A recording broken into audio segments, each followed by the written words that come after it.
Produced and distributed by the National Organization for the Reform of Marijuana Laws in Washington, D.C., this is your NORML Daily Audio Stash, the growing truth about cannabis.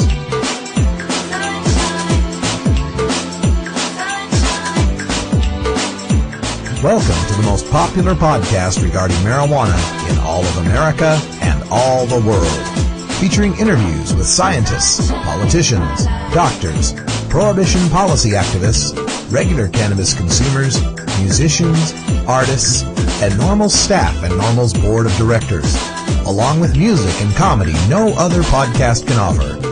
You can always find out more about the show at our website, stash.norml.org, and continue the education and conversation on our blog as well. We're ending marijuana prohibition with education, one listener at a time. The podcasting and blogging technology for the NORML Daily Audio Stash is provided by Red Aphid Interactive Media. Visit www.redaphid.com. It's Wednesday, May 14th, and it's 4:20 somewhere in the world. I'm your host, Radical Russ Belville. Don't forget to call your Congress and tell them to support H.R. 5842 and H.R. 5843 to end DEA raids in medical marijuana states and to legalize personal possession of marijuana. The number is 202-224-3121. If you have a product that you would like to market to the cannabis community, you can advertise on the Daily Audio Stash.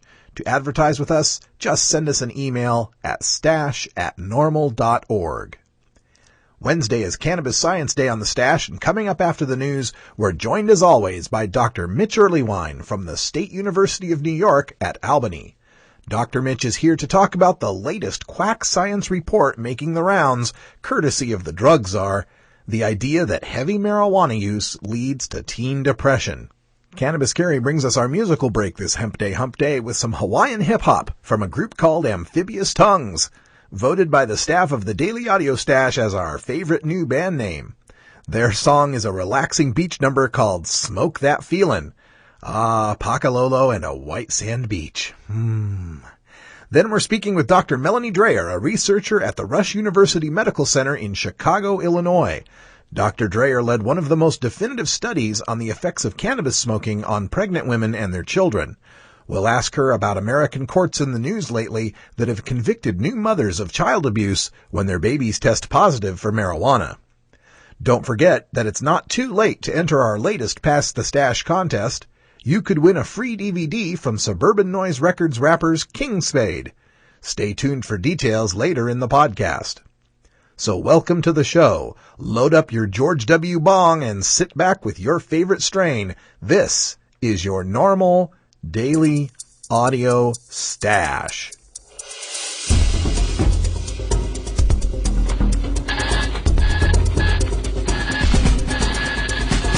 Now it's time to take a look at the latest stories about marijuana from news organizations across America and around the world in our NORML Daily Audio Stash, Hemp Headlines.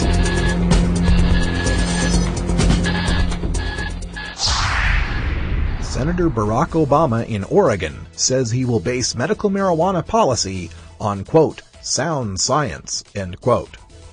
Now, Senator Barack Obama is campaigning here in my home state of Oregon. Our primary is May 20th, and he is expected to win handily and capture the majority of the pledged delegates to the Democratic National Convention in Denver. Our local weekly paper caught up with him to ask some Oregon-specific questions like timber, liquefied natural gas plants, and, of course, medical marijuana. From the Willamette Week, 6 Minutes with Barack. Question: would you stop the Drug Enforcement Administration's raids on Oregon medical marijuana grows? Barack Obama, quote, I would, because I think our federal agents have better things to do, like catching criminals and preventing terrorism. The way I want to approach the issue of medical marijuana is to base it on science. And if there is sound science that supports the use of medical marijuana, and if it is controlled and prescribed in a way that other medicine is prescribed, then it's something we should consider." End quote. Now, here at NORML, we're not giving any particular endorsements to one candidate over the other, but from a personal point of view, reviewing all of the remaining three candidates' stands on the marijuana issue, I find Barack Obama's to be at least the most consistent. He has consistently said he would end the DEA raids on the medical marijuana states. When asked about changing the status of marijuana for other people that aren't medical marijuana patients, he said that would not be a low priority in his administration. Senator Hillary Clinton has also said she would end the DEA raids on medical marijuana states. However, she has also been quoted as saying that she would not make it a high priority in the DEA, which leaves open the possibility that it would be some sort of priority. Senator John McCain is by far the worst on this issue, indicating at one point that no patient would ever be arrested, but then turning around weeks later and saying that he would not deviate from the Bush administration's policy of raiding the medical marijuana states with the DEA. Rhode Island Senate sends medical marijuana bill back to committee. From Eyewitness News WPRI, Providence, Rhode Island. A bill expanding Rhode Island's medical marijuana program hits a roadblock in the General Assembly. The Senate voted 33-2 yesterday to send the proposal back to committee. The bill would allow up to 3 nonprofit stores in the state to sell marijuana to patients enrolled in Rhode Island's medical marijuana program. The state allows patients to possess marijuana for pain relief, but the drug is still illegal under federal law. Senator Rhoda Perry, the bill's sponsor, asked the Senate to halt the bill after it was amended to ban patients from smoking marijuana in motor vehicles or in front of other people. Perry says the amendment insults chronically ill patients who use marijuana for pain relief. Perhaps there is an argument to be made for preventing the use of medical marijuana in a motor vehicle. NORML always cautions against smoking and driving, and even if the patient isn't the person driving, I can see how it would be important from a law enforcement and public safety perspective to prevent any marijuana smoking in a car. The offensive part is not being allowed to smoke in front of other people. That's far too broad a wording. Here in Oregon, patients aren't allowed to medicate in public view, but in front of other people could be the patient's own friends or family in their own private residence, or a hospital, or a hospice. It is an insult because it treats marijuana smoking as if it is a shameful act that must be hidden from others. We don't require people on Vicodin, Percocet, or OxyContin to swallow their pills without anyone present. Why would we require the same of medical cannabis? Middle class relaxing with marijuana. A variety of middle-class people are making a conscious but careful choice to use marijuana to enhance their leisure activities, a University of Alberta study shows. A qualitative study of 41 Canadians surveyed in 2005 to 2006 by University of Alberta researchers showed that there is no such thing as a typical marijuana user, but that people of all ages are selectively lighting up the drug as a way to enhance activities ranging from watching television and playing sports to having sex, painting, or writing. The study was published recently in the journal Substance Use and Misuse. The focus was on adult users who were employed, ranging in age from 21 to 61, including 25 men and 16 women from Alberta, Quebec, Ontario, and Newfoundland, whose use of the drug ranged from daily to once or twice a year. They were predominantly middle class and worked in the retail and service industries, in communications, as white-collar employees, or as healthcare and social workers.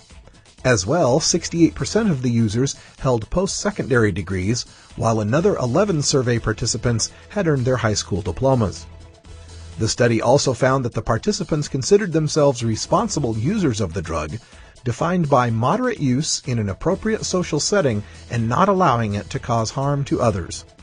The findings should open the way for further scientific exploration into widespread use of marijuana, and government policy should move toward decriminalization and eventual legalization of the drug, the study recommends. Well, yes, the cannabis community, we are a minority group that spans all social, economic, religious, racial, and national boundaries. There's no more a typical marijuana user any more than there is a typical oxygen breather. Speaking of Canada, Canadian majority would legalize marijuana. From the Angus Reid Global Monitor. Adults in Canada believe the consumption of cannabis should be allowed in their country, according to a poll by Angus Reid Strategies. 53% of respondents support the legalization of marijuana. Less than 10% of respondents believe other drugs, such as ecstasy, powder cocaine, heroin, crack cocaine, and crystal meth, should be legalized.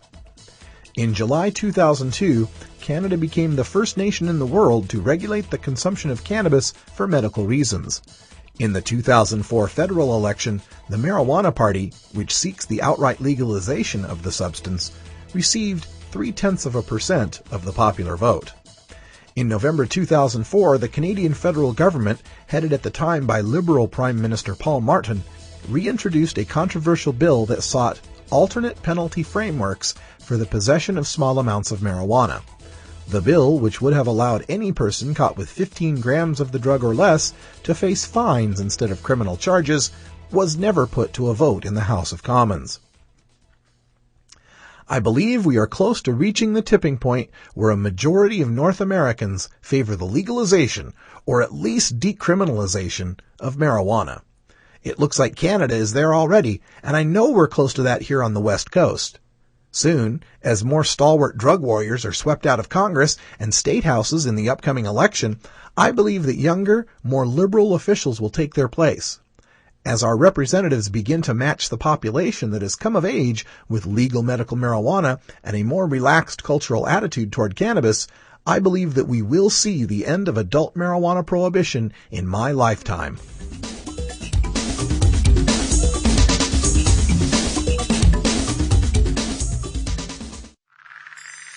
Hello, I'm Paul Stanford from the Hemp and Cannabis Foundation, or THCF. Medical marijuana is legal in 12 states today, and THCF has medical clinics in 6 of those states. Our physicians help qualified patients obtain an authorization for medical marijuana in their state.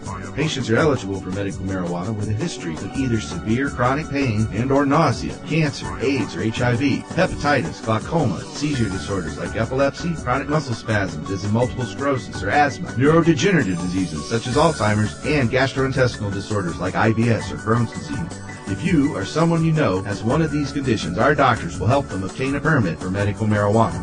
THCF Medical Clinics has offices in Washington State, Oregon, Colorado, Nevada, Hawaii, and California. Call 1-800-723-0188 or go to the web at www.hemp.org or 1-800-723-0188.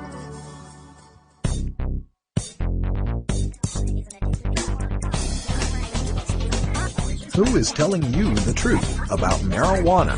The government? Scientists? Doctors? Which claims are scientifically valid and which claims are reefer madness? Every Wednesday we separate the stems of propaganda from the buds of truth with NORML's look at cannabis science.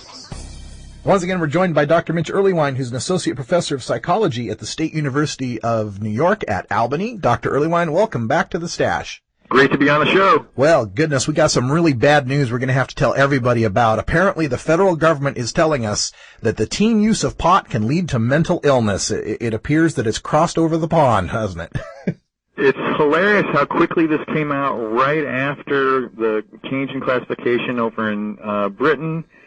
The irony is, of course, here at NORML, we always say we don't want teens using cannabis. This is a recurring theme in my book, The Parent's Guide to Marijuana, that really this does interfere with a number of aspects of development. But it's unfortunate that the ONDCP picked depression in particular to target in this big statement. So they say, marijuana use increases depression, and then that didn't really work. So now they say teens who self-medicate with marijuana end up more depressed later in life. Now you can see how this is obviously kind of silly, because obviously the people who picked to choose marijuana in the first place to self-medicate depression were the most depressed, so it's really no surprise that they end up more depressed later in life. They were more depressed at the time. But then the extra layer of irony is almost the very next day, a new article came out in the American Journal of Drug and Alcohol Abuse by a really respected set of depression researchers that basically showed for folks from age 24 to 30, marijuana dependence, like literally a cannabis use disorder, didn't predict depression later in life. So clearly, once you're past this teen age of risk, there's obviously not a problem. And of course, this continues to support our idea that cannabis use for adults should be not only legal but taxed and regulated in a way that could really help us all. So how do we debunk this kind of statement? You know, right here, the director of the ONDCP, the drug czar, John Walters, in this quote in the Associated Press, you know, he says that the teens who are depressed at some point in the past year are more than twice as likely to have used marijuana as teens who aren't depressed, 25% versus 12%. It would seem to me that that's kind of an obvious statement. Well, in fact, it's almost circular, right? Yeah. If you're depressed in the past, you're more likely to be depressed in the future.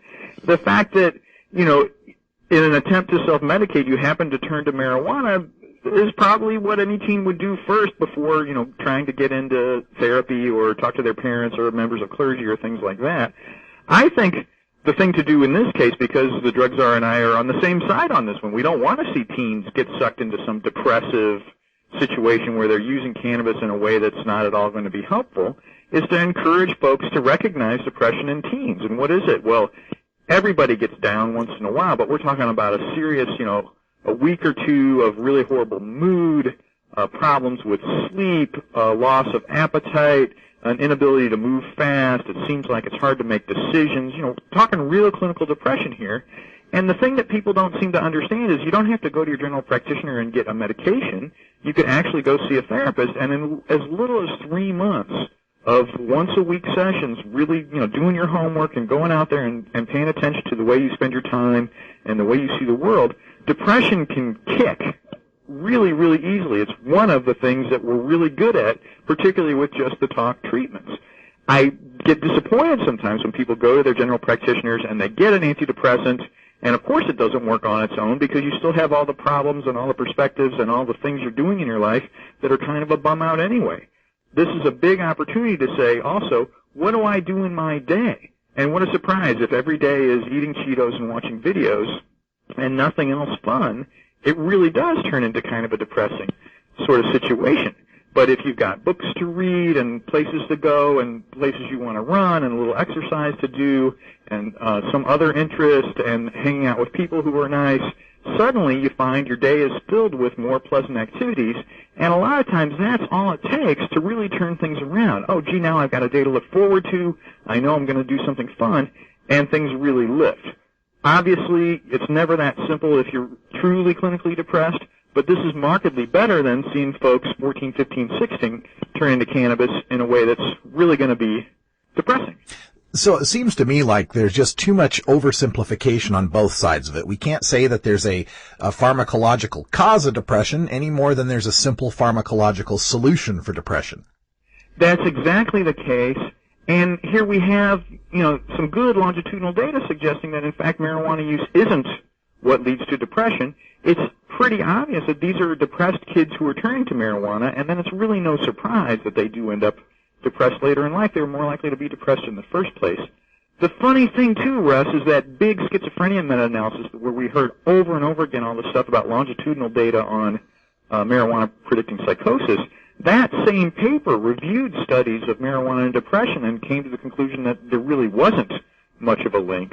So we're really reaching in this ONDCP publication to try to make it sound like marijuana is a cause of depression in teens, when in fact the data just don't support it.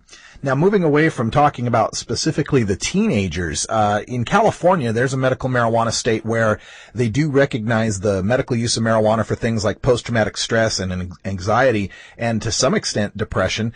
Is there any clinical research that shows a positive effect from the use of marijuana in adults in treating major depression? Well, I mean, we've seen tons of case studies in Lester Grinspoon's work, but this is another situation where I feel like the short, you know, series of psychotherapy sessions can be as effective or more particularly with PTSD and depression, than actually having to use cannabis on a regular basis. And then you could still have cannabis there for any other symptoms or things like that, and it certainly helps your mood lift in depressing situations like cancer, chemotherapy, or age-related wasting or things like that. But it's, again, not the first line of defense, not the treatment of choice for anxiety, depression, or PTSD. So I'm happy people are finding relief from it. I certainly don't want to see them have any negative consequences. But the psychotherapy approach actually has no side effects, can be cheaper in the long run, and is, at least according to our data, really, really effective. Well, that's good to know then. We want to go forth with the truth about this and don't want to give anybody the idea that marijuana is some sort of cure-all for things, but certainly people shouldn't suffer negative consequences legally if they do find relief from cannabis in that situation. Oh, absolutely. And in truth, I could say the same about a whole host of proposed pharmacological treatments for anxiety, depression, and PTSD. So it's not that cannabis has let us down in this situation. It's just we've got something that's even better. Right. Now, going back to this report from the drug czar's office, they did make a note in the report that overall marijuana use among teens has decreased 25% since 2001, down to about 2.3 million kids who used pot at least once a month, according to their offices. So we are seeing a positive result there because, like you said, here at NORML, we wouldn't want to have teenagers smoking marijuana. But then he goes on to say something about having parents recognizing the signs of possible drug use and depression. I'll just read the quote from him and get your response. It says, quote, "It's not something you look the other way about when your teen starts appearing careless about their grooming, withdrawing from the family, losing interest in their daily activities. Find out what's wrong," end quote. Sounds like a little bit of stoners in the mist there, doesn't it? It's curious how those were his choices of symptoms, because those, of course, aren't classic symptoms of depression. Yeah. In fact, they're classic symptoms of adolescence. So I think, it's great for parents and kids to have wonderful relationships. And again, in the Parents Guide, I emphasize this time and again. But touching base with somebody, particularly if they're having problems with sleeping and eating and the amount of energy they have, is an opportune way to prevent teen depression and all the associated negative consequences. And I applaud the drug czar for spreading the word that, hey, parents and kids should talk. Yeah. However, the veiled references to, oh, and by the way, cannabis is wrong and we should have 830,000 arrests a year, of course I can't support that in any way at all. And I feel like the fact that they're sort of turning to this is sort of letting the U.S. know, in a sense, hey, we're on our last legs here. We got nothing. We don't have any other research to tout anymore, so we're going to draw this smokescreen in this crazy way.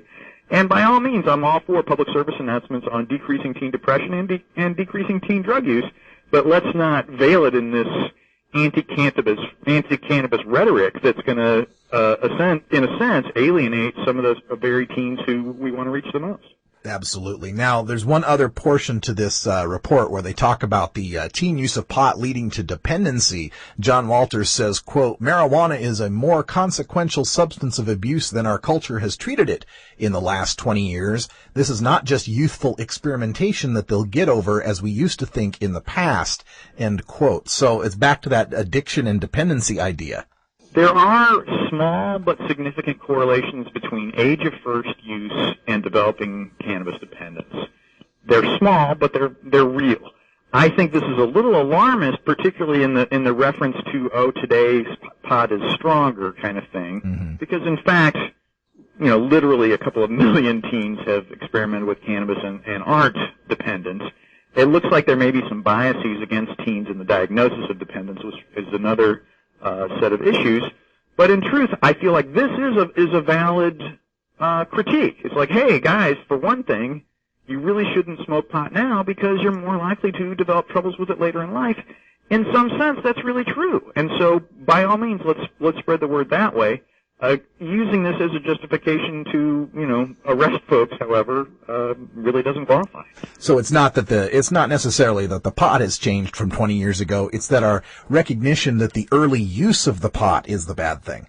Yeah, and those data, the correlations aren't big, but they're significant. And as we've said time and again on the show, adolescence is not the time to begin marijuana use. Well, we'll just have to leave it at that. Kids, wait until you're adults. I guess is what we'll have to say there. Well, and the bottom line is it's probably better for your brain. It's certainly better for your chances of developing dependence. And if you are trying to treat a depressed mood on your own, there are markedly better ways that are more efficient and more cost efficient. All right. Well, Dr. Earlywine, thanks again for illustrating the truth here and some of the scientific facts behind these crazy studies these crazy announcements that we get from the drug czar's office. It seems to be there's a new one every season, and we'll keep coming back to you to get the facts and information as best we know it. Oh, always a pleasure to help.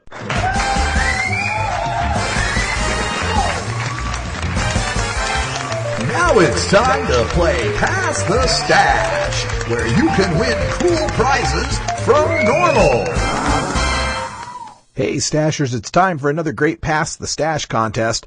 This time I've got a great video from Suburban Noise Records artist King Spade. Their new DVD, Throw Your Spades Up, live at the Key Club, features Richter and D-Loc busting some hardcore flow in a video featuring 19 of their best raps, including Spaded, Faded, and Jaded, Drunk into Club, and Smokin' Doja. All you have to do to win is send me an email at stash@normal.org with just two things. A picture from your local Global Marijuana March. I'm mostly looking for a huge crowd shot in the streets so we can show the world our massive support for ending adult marijuana prohibition, or the most interesting, funny, sexy picture of a marijuana activist or a sign from the Marijuana March.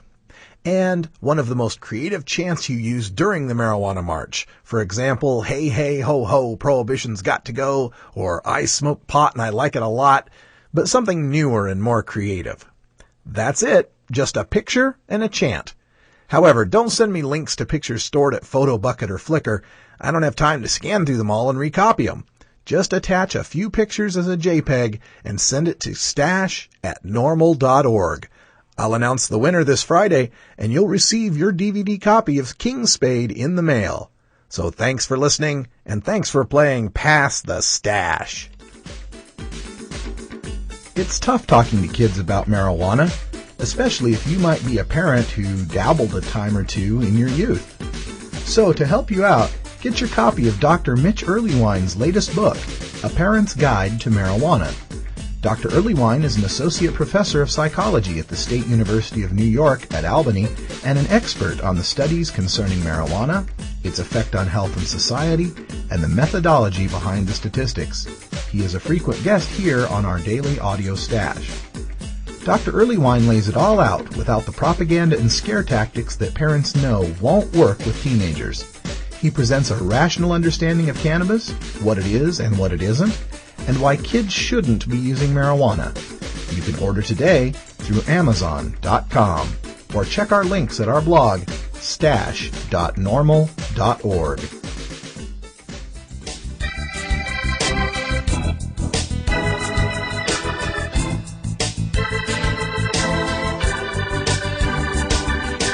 Here at the NORML Daily Audio Stash, we work hard to change our nation's marijuana laws through education and discussion. But we also take the time to relax and unwind with an eclectic mix of pod-safe music from many independent artists. We look for music that speaks to the growing truth about cannabis, or music that speaks to broader themes of freedom, liberty, social justice, equality, and protest. To find out more about the artists and download the music you hear on this podcast, just log on to stash.normal.org. And if you'd like to get your music heard by the online cannabis community, just send us an email at stash@normal.org.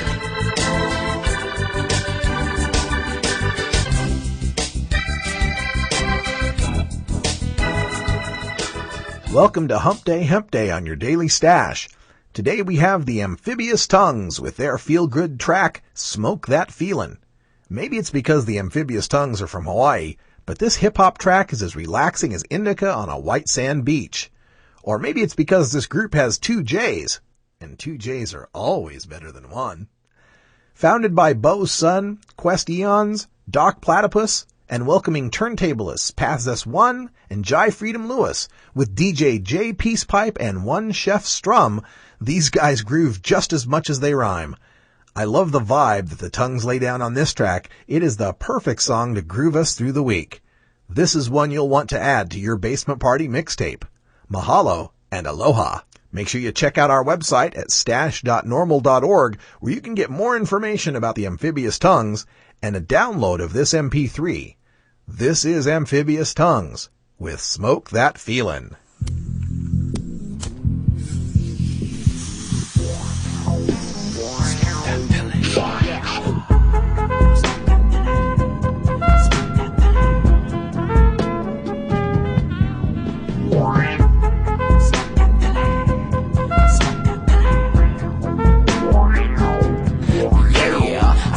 Feeling like a pro, nearly give me oh so high like a pogo. Philly with the homegrown, let me give me stone gone right. Mrs. Mary Jane, wanna make love long time. Hit it one more time, put your lungs on tight. Get your smoke on, boy, we could go all night. Get your coat, we'll be home when the sun don't shine. When the sun don't shine, ooh.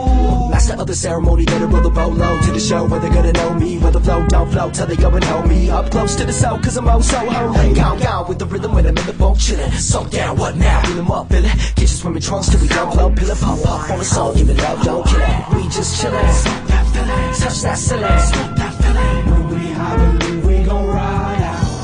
Yeah. We just chillin'. Smoke that feeling. Yeah, touch that ceiling. Smoke that feeling. When we high, believe we gon' ride out. Smoke that feeling till I'm slow-mo. Baby, give me oh so high with the ozone layer. I postpone plans to hold a hand in. Throw it on my man like an old school player. Wait up, let me puff for once. This is straight up, loving more than just a crush. I can't believe I spent my lunch money, yo, I'll save it for later. Fuck that, it's a must. Rush over to the place we can find the bomb and let pretty green eyes see my mind is on. It don't matter, we can do it either pipe or bong, but still if you pass it to the right, you're wrong. So follow rules when you huff my chronic. Left hand side plus +5 on it. Hoes wanna smoke for free like somehow in a pitch. Why they try to yuck mouth? First hit, I'm in the trees, relax, seize back, touch clouds, give it Jesus dab. High never loo ride, never falling down, twist bliss, till we all is clown. We get around, Miss Mary Jane, ride the train, the same dame she was when we met. The slut, but still, yes, she always find time to bless me. You feel it? So puff on the sun, give it love, don't kill it.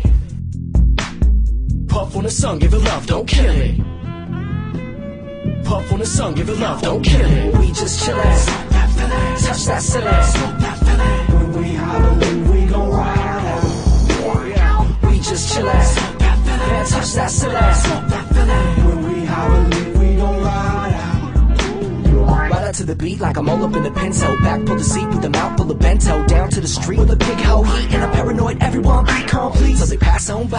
Pass that bite, hit it, get the joint, let the ass on fire. Keep the music up while we puff that endo looking like a silhouette through the smoke tail. When we can't burn, carburetor, spark paper, light up paper, nah. Smoke that feeling on the sun. But whatever you choose to do, it's fun. Puff, puff, give. I can never get enough of the love, blood blend. Wanna get you fucked till you're up 10. Feet in the sky, blind by the ja-ja. And saying bye-bye. We just chillin'. Smoke that feeling. Touch that ceiling. Smoke that feeling. When we high, believe we gon' ride out.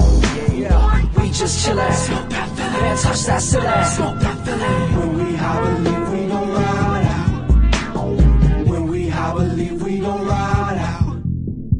When we high, believe we gon' ride out.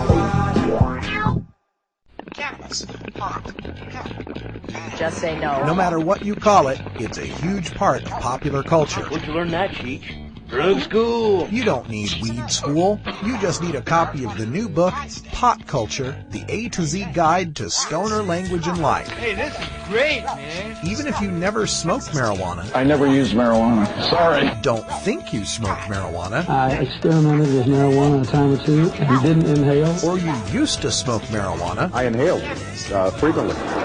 That was the point. Pot Culture by former High Times editor Steve Bloom and Shirley Halperin will answer every question you ever had about marijuana culture. Has that marijuana made it back up here yet? Check out Pot Culture, the A to Z Guide to Stoner Language and Life at Amazon.com or visit potculturebook.com today. Too bad, man. I just stopped smoking yesterday.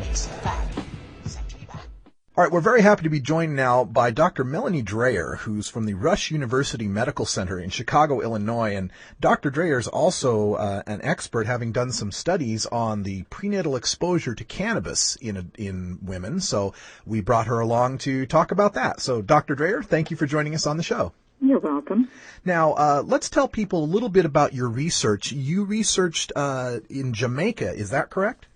That's correct. Jamaica is an excellent place to conduct cannabis research because we can really tease out most of the people there are single drug users, that is, cannabis users alone. And it's possible then to tease out the effects of cannabis unrelated to a more multi-drug user that we might find in the United States. Okay, that makes a lot of sense. Now, the reason I specifically wanted to talk to you about this issue has to do with a lot of the news stories that we cover here on the Daily Audio Stash, particularly with young women, often young African-American women, who are prosecuted by various state and local agencies for child abuse because they had been tested positive for using marijuana during their pregnancy. Could you give us a little bit of the science behind this, and is this a fair prosecution in your opinion? Mm-hmm. Well, it's always difficult to move directly from the science to public policy, but I will say that our results in Jamaica, which is a comprehensive study of 30 using women and 30 non-using women and their neonates, indicate that there, in fact, was no immediate impact of marijuana. Certainly at age 3. And we evaluated these babies using the Brazelton Neonatal Assessment Scale and found that there was literally no difference between users, the neonates of users and non-users. So I think that policy is probably but there's a variety of studies and a variety of outcomes, and I think that public policy often relies on the outcomes that are more consistent with simply the culture and philosophy of the politicians involved. Okay, so, but from what your findings with these Jamaican women, you say no difference in these children at day 3. At day 3. So, was there any significant difference before birth in that? Did they have more premature births? Was there low birth weight? Any sort of features? There were actually the exposed babies weighed a tiny bit more than the non-exposed, and of course, the Jamaican mothers would say that's because they eat more, but it was not a significant difference. At 1 month, the exposed babies actually, and all the babies were breastfeeding, and the exposed babies actually did significantly better on all items of the Brazelton Neonatal Assessment Scale than the non-exposed babies. Which was a counterintuitive finding. I think there are many reasons for that. I don't think that cannabis is necessarily a vehicle for making your baby perform better, but I think it reflects a difference. It's really an artifact demonstrating the difference in the mothers and the mother's capacity for creating a salubrious environment for neonatal development. Okay. Now, with these women who you studied who were the cannabis users, did the study track their reason for using? Was it a medicinal purpose, say, perhaps to alleviate the morning sickness or cramps, or was it more of a cultural reason? Well, that would be a cultural reason. I think there were, as opposed to a clinical reason, you mean?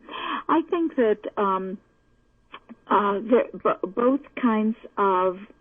both kinds of justifications for using marijuana. There is no doubt that marijuana or cannabis is used recreationally, but it's also used in Jamaica medicinally and actually ritually among the Rastafarians. So mothers did report that during their pregnancy, intake of cannabis was associated with being able to sleep better, to be more productive when they were working, to alleviate the symptoms of morning sickness, for sure. So I think that whether the use was social or medicinal, clinical, the clinical outcomes were such that it created an easier, more comfortable pregnancy for women who really are living under quite difficult circumstances. Okay. So Dr. Dreher, are you aware of any other studies on this particular issue of cannabis and neonatal development that prove any other opposite results? Mm-hmm. Well, I think the only other really longitudinal study that has been done and looking at these populations is the one by Peter Freed at Ottawa. And he did find some outcomes that suggest that there was a detrimental effect to prenatal exposure. Again, in using populations in North America, the impact of other drug use is significant. Right. And the impact of sort of what's being called a welfare mother syndrome is also significant. So, we have to assume that we have to look at environmental variables during the pregnancy when we assess the results of cannabis exposure.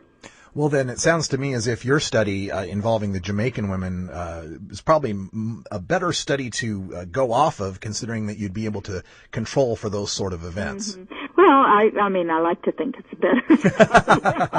It is my study. Of course.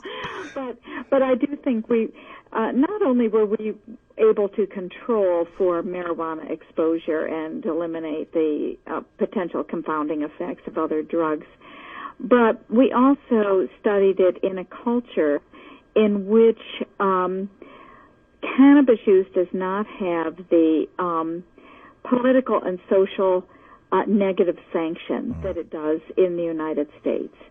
So, women, children are raised on marijuana tea.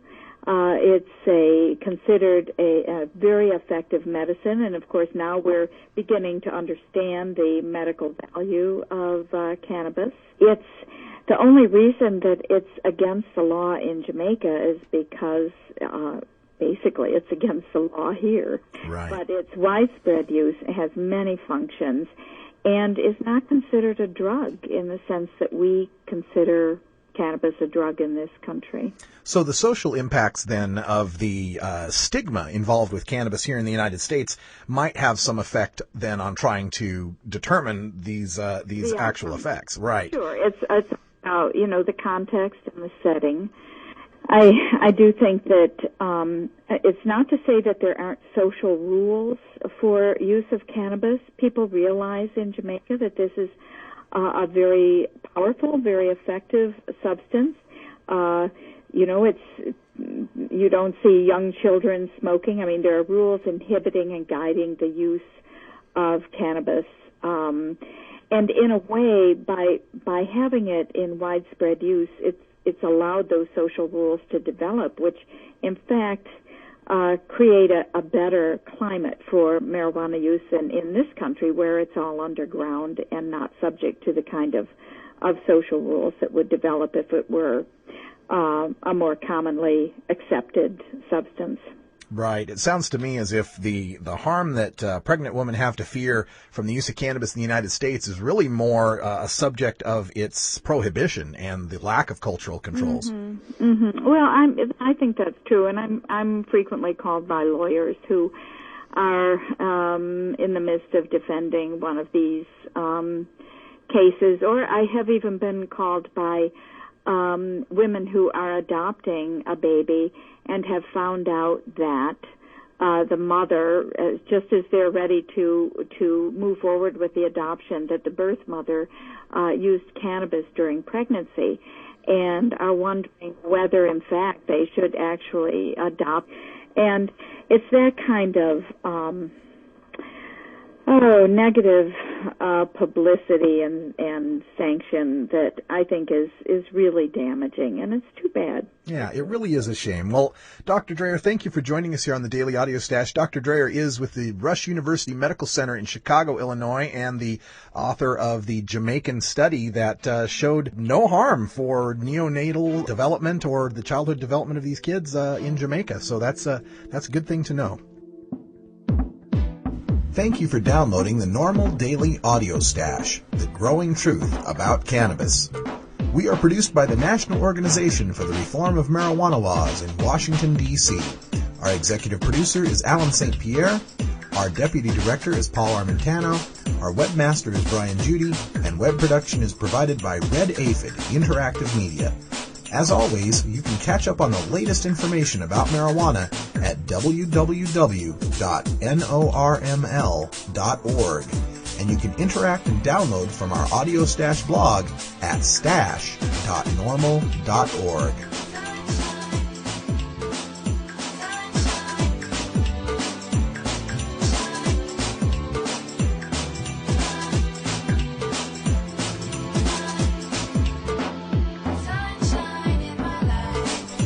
For everyone here at NORML, I'm your host, Radical Russ Belville, hoping all your harvests are bountiful and your encounters with law enforcement are non-existent. We leave you today with the cannabis quote from the top of our podcast from Senator Barack Obama. I would stop the Drug Enforcement Administration raids on Oregon medical marijuana grows because I think our federal agents have better things to do, like catching criminals and preventing terrorism. The way I want to approach the issue of medical marijuana is to base it on science. End quote. And that's what we're all asking for. Once we treat marijuana with a true scientific perspective, there is no doubt in my mind that it will be legalized for the responsible use by adults. I'm Radical Russ. Thanks for joining us today. We'll talk to you tomorrow. And until then, take care of each other, tokers.